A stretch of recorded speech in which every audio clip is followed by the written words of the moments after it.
నా గురించి ఇప్పటివరకు మీకు చెప్పలేదు కదా, చెప్పే కంటే ముందు ఒకసారి వీడియో చూడండి.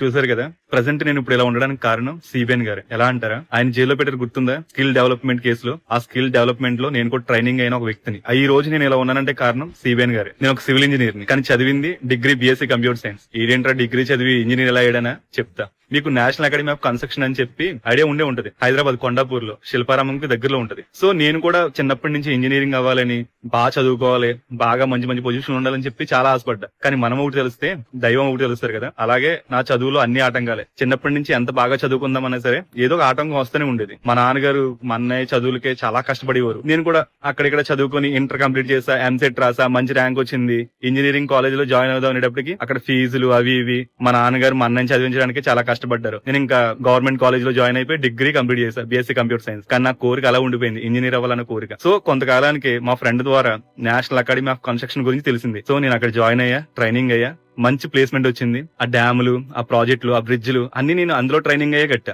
ఏదైతే మీరు స్కిల్ డెవలప్మెంట్ కేసులో ఆయన అరెస్ట్ చేశారో అందులో ట్రైనింగ్ అయ్యి ఇప్పుడు మంచి పొజిషన్ లో ఉన్నా. దానికి నేనే నిదర్శనం. ఇప్పుడు నా కింద దాదాపు 100 మంది ఇంజనీర్లు పనిచేస్తున్నారు. అందరికి నేనే హెడ్, ప్రాజెక్ట్ మేనేజర్ నేను ఇక్కడ. ఇంకా నా లైఫ్ అయిపోయింది. డిగ్రీ అయినా, మనం చదివిన డిగ్రీ, ఈ డిగ్రీకి జాబ్లు ఏమొస్తాయి అనుకున్న నన్ను ఇక్కడ నిల్చోబెట్టారంటే దానికి కారణం సిబిఎన్ గారే. ప్రతి మనిషికి కోరిక ఉండొచ్చు, కానీ ఆ కోరిక నెరవేర్చుకోవాలంటే ఏదో ఒక ఛాన్స్ రావాలి కదా. నాకు వచ్చింది సిబిఎన్ గారి రూపంలో, నాకు ఆ ఛాన్స్ వచ్చింది. నేను మంచిగా ట్రైనింగ్ అయ్యా. ఇప్పుడు ఇక్కడ మీ అందరి ముందు ఇలా నిలబడ్డా. చిన్నప్పుడు కాలేజ్కి వెళ్తాక సైకిల్ కూడా లేనివాడు నేను ఇప్పుడు కార్ లో తిరుగుతున్నానంటే దానికి కారణం సిబిఎన్ గారే. ఇప్పుడు అర్థమైందా సిబిఎన్ గారు నేను ఎందుకు అంత అభిమానిస్తాను. మీలో ఒక్కడైనా సరే జగన్మోహన్ రెడ్డి గారి వల్ల నేను ఇలా అయ్యా అని ఎవరైనా చెప్పుకునేవాడు ఎవరున్నారా? నేనున్నా. సిబిఎన్ గారి వల్ల నేను ఇప్పుడు ఇంత స్థాయిలో ఉన్నా. నేను చెప్పుకుంటా, గర్వంగా చెప్పుకుంటా. నేను ఇప్పుడు ఒక ముద్ద అన్నం తిన్నా, నేను 10 మందికి జాబ్ కల్పిస్తున్నా. ఆ దయంతా సిబిఎన్ గారి వల్లే. ఒక రాయిని డైమండ్ గా చేయాలంటే కృషి కావాలి. చంద్రబాబు నాయుడు గారికి అది వచ్చు. సో అందుకే మేమందరం ఆయన వెనకాల నిలబడ్డాం. ఇలాగా రప్ప రప్ప చంపేయండి, నరికేయండి, మేము చూసుకుంటామనే రకం కాదు. తప్పు చేసినోడు వెంటేసుకొచ్చే రకం కాదు సిబిఎన్ గారు. తప్పు చేసినోడు సొంత కార్యకర్త అయినా సరే పనిష్మెంట్ ఇవ్వాల్సిందే. అది సిబిఎన్ గారు అంటే. ఓ రప్ప రప్ప చేసేయడం కాదు. ఒక మనిషిని గొప్పోని చేయాలంటే అది సిబిఎన్ గారి వల్ల మాత్రమే అవుద్ది. దానికి నిదర్శనం నేనే. నా ట్రాక్ రికార్డ్ చూసుకుని కావాలంటే. మొన్న నేషనల్ అకాడమీ ఆఫ్ కన్స్ట్రక్షన్ గురించి మాట్లాడాను కదా, ఈ పిల్ల బచ్చగడ ఏం మాట్లాడుతున్నాడు ఒకసారి వినండి. గుర్తుపెట్టుకోండి స్వామి, చంద్రబాబు నాయుడు గారి స్కిల్ డెవలప్మెంట్ స్కామ్ లో ఏదైతే అరెస్ట్ అయ్యాడో ఆ ఏపీ స్కిల్ డెవలప్మెంట్ ప్రోగ్రామ్ లో మనోడు ట్రైన్ అయ్యి ఇంజనీర్ అయ్యాడు. ఇది గుర్తుపెట్టుకోండి. ఈ ఒక్క వీడియో చాలరా నువ్వెంత ఫేక్ గాడివో, ఎంత ఎదవో అర్థం అవటానికి. చాలా థ్యాంక్స్ ఈ వీడియో చేసినందుకు. ఒరే హౌలే, ఇందులో ఫేక్ ఏముందిరా? ఇందులో ఫేక్ ఏముంది? ఇందులో ఫేక్ ఏముందిరా హౌలే? మాట్లాడి చూద్దాం, మాట్లాడదు ముందు ఏం మాట్లాడతాడు విందాం. చంద్రబాబు నాయుడు గారు ఏపీ స్కిల్ డెవలప్మెంట్ ప్రోగ్రాము లేకపోతే ఆ ఏపీ స్కిల్ డెవలప్మెంట్ స్కామ్ చేసింది 2014-2019 మధ్యలో. ఒరే హౌలే, మేం కూడా 2014లోనే ట్రైనింగ్ అయ్యారా హౌలే, అర్థమైందా?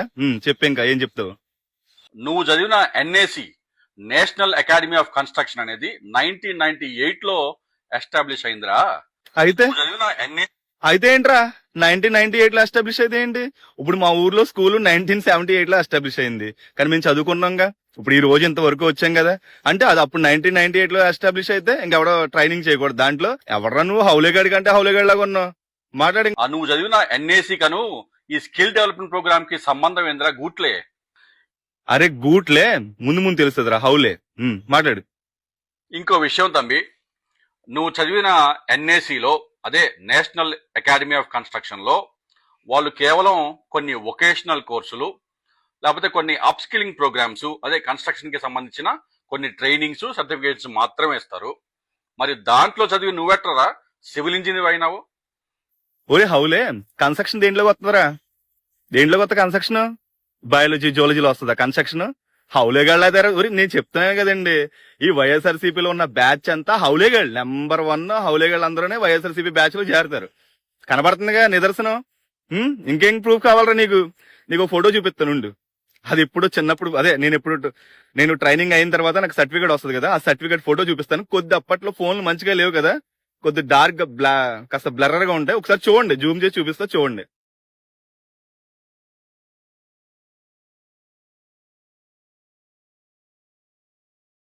చూసాగా, ఇదే సర్టిఫికేట్ తో నాకు కన్స్ట్రక్షన్ లో ప్లేస్మెంట్ వచ్చింది, మంచి లైఫ్ వచ్చింది. ఇవన్నీ చెప్పారా నీకెందుకురా కడుపుమంట? ఓహో, మీ జగన్మోహన్ రెడ్డి గారి గురించి మాట్లాడానా?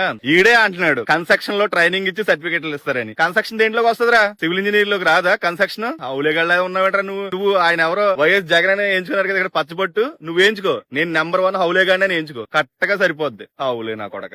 గుంటూరు విషయం గురించి మాట్లాడమన్నారు కదా, మాట్లాడమెందుకు? చూడండి రియాక్షన్ ఎలా ఉందో. నిన్న గుంటూరులో ఒక విషయం జరిగింది, ఆ విషయం కూడా చెప్పాలి. ఇద్దరి మధ్యలో తగరాదు. ఒక తెలుగుదేశం పార్టీ కార్యకర్త ఉపయోగించుకొని వేరే వాళ్ళని, ట్రాన్స్జెండర్ ఉంటారు వాళ్ళు పంపించి ఒక మహిళ పట్టులిప్పే పరిస్థితికి వచ్చారు. అది విన్నాను. ఇమ్మీడియట్ గా అతన్ని పార్టీని సస్పెండ్ చేయడమే కాకుండా అరెస్ట్ చేయమని ఆదేశాలు ఇచ్చారని మీ అందరికీ ఇన్ఫర్మేషన్ ఇస్తున్నా. చట్టాన్ని ఏ వ్యక్తి కూడా తన చేతల్లోకి తీసుకోవడానికి వీలు లేదు. అది నావాడైనా పరవాయుడినా ఎవరైనా ఒకటి. ఎవడైనా ఇలాంటి తప్పుడు పనులు చేస్తే ఎవడిని వదిలిపెట్టనని మరొకసారి మీ అందరికి విజ్ఞప్తి చేస్తున్నాం. అదిరం మగాడి మాట. అది తప్పు చేసింది ఎవడైనా సరే, సొంత కార్యకర్త అయినా సరే వదిలేదేలే. ఎవడైనా సరే పనిష్మెంట్ అనుభవించి తీరాల్సిందే. దమ్ముంటే మీ జగన్మోహన్ రెడ్డి మాట చెప్పనండిరా, దమ్ముంటే. ఉందా?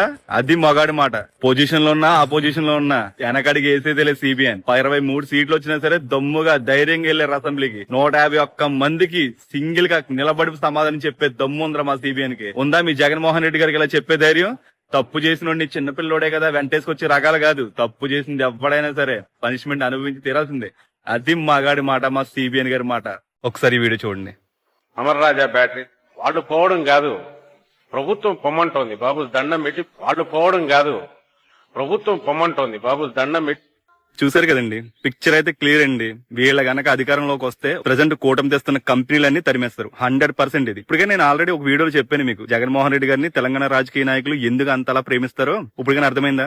ఇక్కడ తరిమేస్తే కంపెనీలన్నీ హైదరాబాద్ లో సెట్ చేసుకోవచ్చు, తెలంగాణలో సెట్ చేసుకోవచ్చు అని చెప్పి తెలంగాణ రాజకీయ నాయకులకి జగన్మోహన్ రెడ్డి గారు అంటే అంత ప్రేమ. విషయం తెలియదు దీనికి. ఎవరైనా సరే మీరు అంత ఎంత అంటే ఓ పొంగిపోతారు అనమాట. సో అది మ్యాటర్. ఈసారి గనక జగన్మోహన్ రెడ్డి గారు వస్తే స్టేట్ లో ఉన్న అన్ని కంపెనీలన్నీ తరిమేస్తారు. వీళ్ళే ఉండాలి, ఇంకెవ్వరిని రానివ్వరు. సో ఇప్పుడు నేను వైఎస్ఆర్సీపీ కార్యకర్తలకు నేను చెప్పాల్సింది ఏంటంటే, మారండి. మీరు ఎలాగో ఓట్లు వేసారు కరెక్టే, కానీ మీ పిల్లల భవిష్యత్తు బాగుపడాలంటే మాత్రం జగన్మోహన్ రెడ్డి గారు వస్తే ఇంకా అల్లకల్లోలమేనండి 100%. ఇది మాత్రం పిక్చర్ క్లియర్ అన్నమాట. ఇలాంటి వాళ్ళందరినీ సలహాదారులుగా పెట్టుకుని ఆయన ఏదో స్క్రిప్ట్ రాసిస్తే అది చదవడం తప్ప ఆయనకంటూ ఓన్గా ఏం తెలియదు. వైఎస్ఆర్సీపీ కార్యకర్తలు మారాల్సింది మీరే. స్టేట్ బాగుపడాలంటే మారాల్సింది మీరే. మీరు ఎలాగున్నా సరే మీ పిల్లల భవిష్యత్తు బాగుపడాలంటే కంపల్సరీ మారాల్సింది మీరే. ఇంకొకసారి కనుక జగన్మోహన్ రెడ్డి గారు వస్తే, మొన్న పొలాల రాళ్ల మీద బొమ్మలు వేసుకున్నారు కదా ఆయన బొమ్మలు, అలా ఉండదు. ఈసారి డైరెక్ట్ మీ మొహాల మీద, మీ వీపుల మీద పచ్చబొట్టు పథకం అని కూడా చెప్పి మీ వీపుల మీద, మీ మొహాల మీద ఆయన బొమ్మే హెత్తరు, దెబ్బకి తీరిపోద్ది. సో కనీసం ఇప్పటికైనా మారండి. మన రాష్ట్రం బాగుపడాలంటే మారాల్సింది వైఎస్ఆర్సీపీ కార్యకర్తలు మాత్రమే. మీరు మారలేదంటే రాష్ట్రం ఇంకా అల్లకల్లోలం అయిపోద్ది.